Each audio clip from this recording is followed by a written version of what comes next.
Sakina, thanks very, very much. Well, basically continuing on what the top stories are, that being one of them, but also activists against gender-based violence are protesting outside the Johannesburg Stock Exchange in Sandton, north of Johannesburg at this hour. The protest started in the early hours of this morning. They are part of the Call to Action, a consortium representing over 70 civil society groups calling on big business to help fund initiatives aimed at curbing gender-based violence in the country. The Call to Action grouping says the protest is in response to the rise in the number of gender-based violence cases and xenophobia in South Africa. It says it specifically intends shutting down the city due to the lack of responsibility or duty of care from corporate businesses. Motorists have been cautioned to steer clear of Sandton during the planned shutdown that could see thousands of protesters take part. All right, let's cross over to our reporter Gillian Pillay now. She's in Sandton. Gillian, I know that I can see that you're away from where the crowds have actually gathered from the shot that I'm looking at right now, and you're focusing more on the road closures and what people should do at this time. I mean, usually Sandton is a busy place to be in at this time. What is it looking like to you and the road closures specifically? Very good morning to you, and as you said, this particular area where we are in, it's very difficult to navigate your way in and around the Sandton area, let alone around the precinct of the JSE. And when one expects thousands of protesters to converge on an area like the JSE, you can imagine the kind of chaos that's expected on the road. We do know that motorists have been advised during the course of the week to steer clear of the area. But since arriving very early this morning, it seems traffic is free-flowing. I just want to give you a sense of what we can see from this point.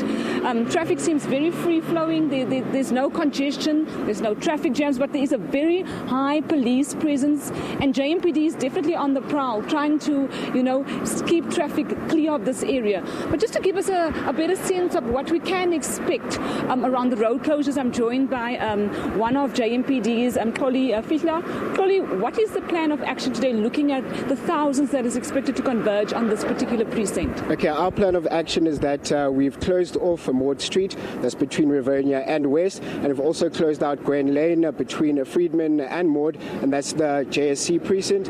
Thousands of people are expected to be coming today.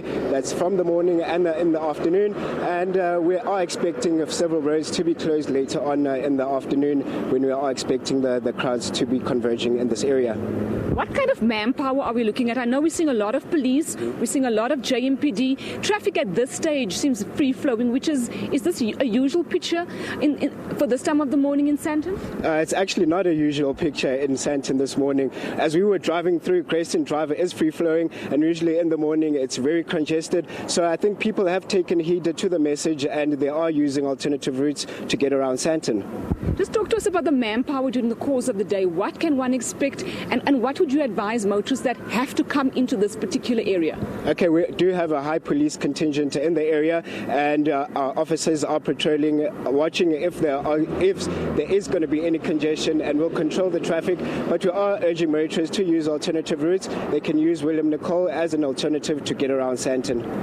Yeah, and that was our JMPD, Xoli Fihla, giving us a sense just of that motorists should stay clear of the area as they try and just prepare for the thousands that are expected to converge on the JSE. Back to you, Leanne. Thanks very much for the update. We've also got Hasina Gori, who is with the protesters, so we'll get a crossing from her in a later bulletin so we can get an understanding of how many people are actually there this morning. But when we last spoke to her, there were about 200-300 people that had already gathered. Now, in other news, about 300 more Nigerians are expected to be repatriated back home today. The first group of 300 left on Wednesday from the OR Tambo International Airport. This in light of the lootings and violent attacks targeting foreign nationals. The attacks have resulted in the loss of 13 lives. Nigerian nationals are not the only ones leaving South Africa. Yesterday, over 150 Mozambicans and almost 100 Zimbabwean nationals also left on separate buses. In Zimbabwe now, the country is mourning the passing of its veteran leader.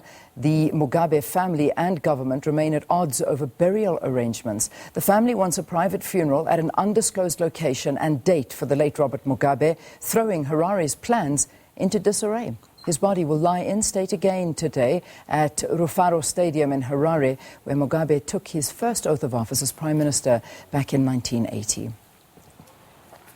Moving back home, former rugby player Chester Williams will be laid to rest tomorrow during an official provincial funeral in Cape Town.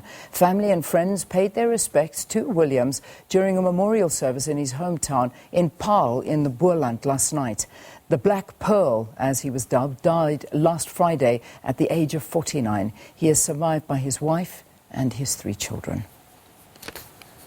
All right, that wraps up our news headline bulletin. We're going to take a break. We'll bring you the sports news after that. And then, of course, Sakina actually continuing to dissect those crime stats that were released yesterday. We'll get some analysis on them. Do stay tuned.